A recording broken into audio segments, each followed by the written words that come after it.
मुंह समझो त मिठल जे मथां क़यामत कड़काईंदासीं पर बची वियो। भाग भलास जो बची वियो। असांजे गोलिन जी बरसात मां बची वियो।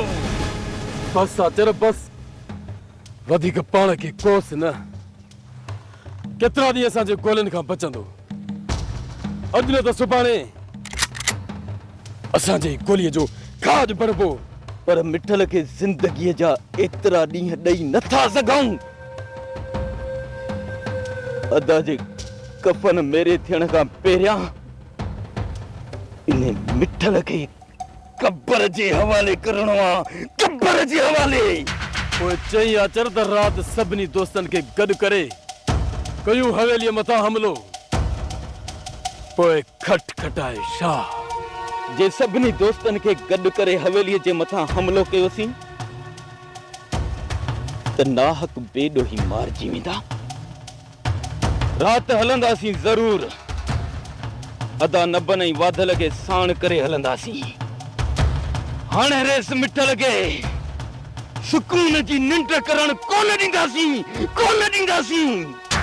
वाधल अचे त नबन ॾांहुं मोकिलियूंसि था। खनू यार वाधल खे ॾाढी तकलीफ़ ॾिनी अथऊं। अहिड़े वक़्त ते दोस्त कम न ईंदा त पोइ कॾहिं ईंदा।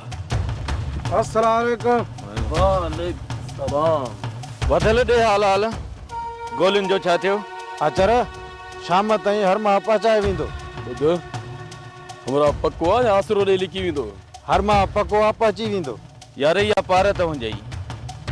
छो त असांखे मानीअ खां वधीक गोलियुनि जी ज़रूरत आहे। वाधल हीअं कर मानी खाई नबन ॾांहुं निकिरी वञ ऐं पोइ हुनखे महिला तूं वठी अचिजांइ। ऐं चइजांसि त घर में जेको बि बारूद पियो आहे समूरो खयूं अचे। आचर पूरे ॻोठ खे उॾाइणो आहे छा? हा यार ईअं ई सम्झ। चङो यारो यारी। यारो यार।